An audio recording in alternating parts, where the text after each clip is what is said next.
আজকের ভিডিওতে আপনাদের সবাইকে স্বাগত জানাই। আমি সৌম্যজিৎ আর আপনারা দেখছেন নেচার অ্যাট মোস্ট। তো আজকের টপিক হচ্ছে আমাদের ছাদ বাগানের যেই ফলটা সবচেয়ে সহজে, মানে বিনা যত্নে কোনো কিছু এক্সট্রা এফর্ট না দিয়ে যেই ফল হয় সেই ফল, হ্যাঁ, মালবেরি ফল গাছের বিষয়। আজকে জানবো কিভাবে খুব সহজে এরকম অগুন্তি ফুল পাবেন আর আপনাদের ছাদ বাগানে সবসময় একটা ফলের গাছে ফল থাকবে, সেই গাছটা হলো মালবেরি। তো চলুন আমরা ফার্স্ট দেখে নেব হলো এই গাছের ফাইনাল, মানে বড় পটে কি পটিং মিক্স দিয়ে আপনারা বসাবেন।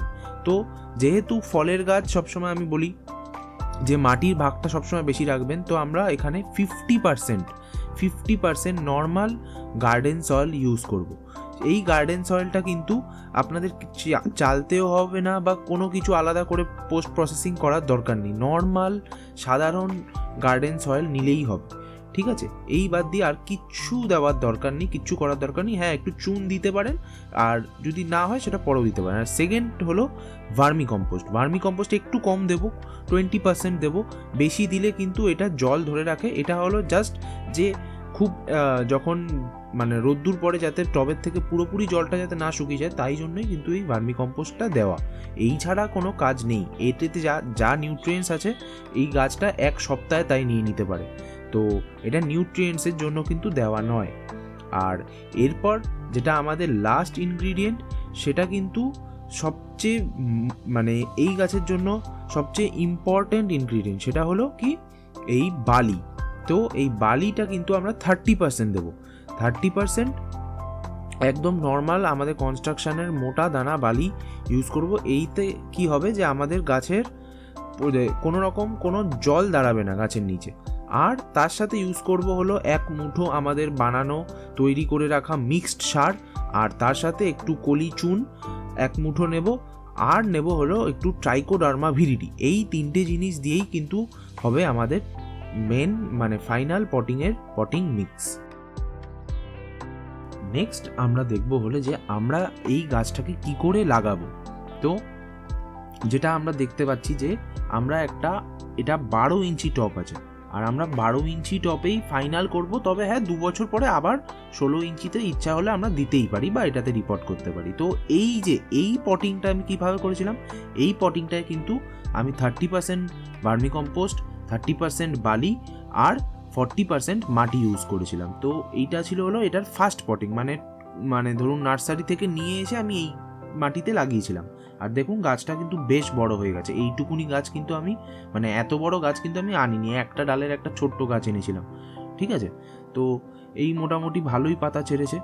এরকম সুন্দর হেলদি করবেন, তারপরেই কিন্তু ফাইনালে পটিং করবেন। তার আগে করলে কিন্তু গাছের শিকড় ডেভেলপ না হলে কিন্তু গাছ কিন্তু শিকড় পচে মারা যাবে। দেখুন কি সুন্দর, মানে চারিদিক থেকে একদম ভরাট করে শিকড় হয়েছে। আরও কিছুদিন রাখলে আরও হতো, কিন্তু আমার যেহেতু ছাদে এখন কাজ শুরু হচ্ছে, তো আমার কাছে সময় ছিল না, তাই জন্য আমাকে তাড়াহুড়ো করে রিপোর্টিংটা করতেই হয়েছে, একবারে ফাইনালে পটিং করতেই হয়েছে। তো এই যে দেখুন মোটামুটি মাঝখানে বসিয়ে নিয়েছি, আর একটু উঁচু করে বসিয়েছি যাতে কি হয় আমি সাইড দিয়ে মাটিটা ফিল আপ করে দিতে পারি। তো দেখতেই পাচ্ছেন। আর এবার আমি কি করব যে আমার যেই পটিং মিক্সটা আমি তৈরি করেছি সেই পটিং মিক্সটা দিয়ে চারিদিকটা ভালো করে ভরে নেব, ঠিক আছে। কোনো রকম কোনো যাতে এয়ার বাবলস না থাকে। ধরুন এয়ার গ্যাপ থাকলে কি হয়, ওই জায়গাটাতে পরে পচন লাগতে পারে বা শিকড় পচে যেতে পারে হাওয়া লেগে। তো সেইটা যাতে না হয় ভালো করে চেপে দেব, ঠিক আছে। আপনার কাছে যদি এটা কাঠি থাকে, আপনি কাঠি দিয়ে খুঁচিয়েও এটা করতে পারেন, বা টপটাকে নাড়িয়ে। দেখুন কি সুন্দর করে পুরো দিকটা সিল প্যাক হয়ে গেছে মনে হচ্ছে যেন টপটা।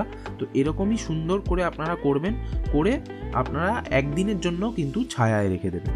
তো এইবার আমরা জানবো হলো এই মালবেরি গাছের কীরকম সানলাইট আর ওয়াটার রিকোয়ারমেন্ট। তো ফার্স্টেই যেটা বলি, এই যে কোনো ফলের গাছ, মানে প্রায় ম্যাক্সিমাম ফলের গাছ কিন্তু সারা দিনের ডাইরেক্ট সানলাইট পছন্দ করে, আর এই গাছটারও কিন্তু কোনো ব্যতিক্রম না সেটার ব্যাপারে। তো আপনাকে একদম এমন জায়গায় রাখতে হবে যেখানে সারা দিন ডাইরেক্ট সূর্যের আলো এই গাছটা পায়। আর যেটা মেন ব্যাপার যে দেখুন এই গাছটাকে কিন্তু মানে এমনভাবে জল দিতে হবে যে জল কখনো খুব বেশিও হবে না, প্লাস আবার জল যেন একদম টান টান হয়ে গেল যে পাতা নেতিয়ে গেল, এরকমও করা যাবে না। একদম একটা ব্যালেন্স মেনটেন করতে হবে যাতে এই গাছটার প্রপার গ্রোথটা আসে। দেখুন আমার গাছে কিন্তু মানে পুঁতে হয়তো 1 মাসও হয়নি, দেখুন ফল চলে এসেছে, ঠিক আছে? ওই যে সবুজ সবুজ যেটা দেখছেন ওটা কিন্তু ফল। আর এই ফলটা আনারও একটা স্পিডে আনারও কিন্তু একটা টেকনিক আছে, সেটা আপনি দেখতে থাকুন, আমি লাস্টে বলবো। তবে হ্যাঁ, সব পরিচর্যা ঠিকঠাক করলেই কিন্তু এই ফলটা আসবে, নাহলে কিন্তু আসবে না। তো এবার আমরা দেখব হলো এই গাছের ফার্টিলাইজেশন। তো ফার্টিলাইজেশন কিন্তু এই গাছের একদমই সহজ। আমি যেটা মেনটেন করি সেটা হলো 15 দিনে একবার গাঢ় করে, মানে গাঢ় বলতে খুব গাঢ় করে দেবেন না কিন্তু, বা 7 দিনে একবার একদম লাইট করে কি করি আমি সর্ষের খোল, বা আর গরমকালে দিই হলো বাদাম খোল, ঠিক আছে? এই দুটো খোলের সাথে কিন্তু অবশ্যই কোনো রকম কোনো কন্ট্যাক্ট বেসড ফাঙ্গিসাইড দিয়ে গুলিয়ে তারপরেই মাটিতে দেবেন, যদি আপনার মাটিতে অলরেডি ট্রাইকোডার্মা ভিরিডি না থাকে, ঠিক আছে? আর এ বাদে আপনি মাসে একবার করে মিক্সড ফার্টিলাইজার চাপান সার হিসাবে দিতে পারেন। আর যেটা দিতে পারেন সেটা হলো ওই বায়ো পটাশ পাওয়া যায়, ওই বায়ো পটাশটা কিন্তু আপনি মাটিতে মাঝে মাঝে 15 দিনে একবার করে দিতে পারেন। আর খুব বেশি দেবেন না, মোটামুটি 4-5 দানা দেবেন, 15 দিনে একদিন করে দেবেন, এতে আপনাদের গাছের ফুল ফলটা ভালোই আসবে। আর এইবার আমরা জানবো হলো লাস্ট পয়েন্ট, সেটা হলো পেস্ট কন্ট্রোল। তো পেস্ট কন্ট্রোল বলতে দেখুন, আমি সত্যি কথা বলতে এখনও কোনো পোকা আমার গাছে কিন্তু লাগেনি, ঠিক আছে? তাও আমি যেটা করছি সেটাই আপনাদেরকে বলবো, সেটা হলো প্রত্যেক 15 দিন অন্তর অন্তর আমি কি করি, আমি একবার কাকা হোক বা দেখুন সুপার সোনাটা হোক বা কনফিডার হোক, কনফিডারটা কিন্তু মাসে একবারই করি, কনফিডারটা কিন্তু 15 দিনে একবার করি না, কিন্তু এই কাকা বা সুপার সোনাটা এইগুলো কিন্তু বা কাটাপ্পা কিন্তু 15 দিনে একবার স্প্রে করি। আর এছাড়া যে কোনো ফাঙ্গিসাইড আমি 15 দিনে একবার স্প্রে করি, ঠিক আছে? আর এছাড়া দেখুন মোমোবিন দেবেন, আপনার কাছে যা যা মাইক্রোনিউট্রিয়েন্টস আছে, ধরুন কি নাম ওটার, বায়োভিটা এক্স দিতে পারেন, এগুলো 15 দিনে একবার করে রিপিট করতেই পারেন, কোনো অসুবিধা নেই।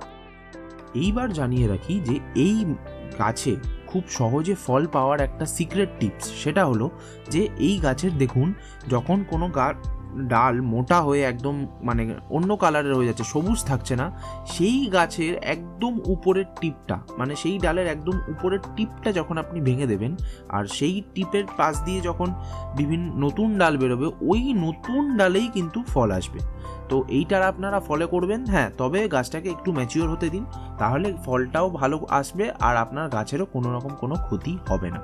তো এই ছিল আজকের ভিডিও, দেখতে থাকুন নেচার অ্যাট মোস্ট। আপনার যদি সাবস্ক্রাইব না করা থাকে তো সাবস্ক্রাইব করবেন। দিন লেট এসছে আমার এই ভিডিওগুলো, কিন্তু এইবার থেকে কিন্তু নর্মাল ভিডিও যেমন ছিল সেরকমই কন্টিনিউ হবে। তো থ্যাংক ইউ, দেখতে থাকুন নেচার অ্যাট মোস্ট।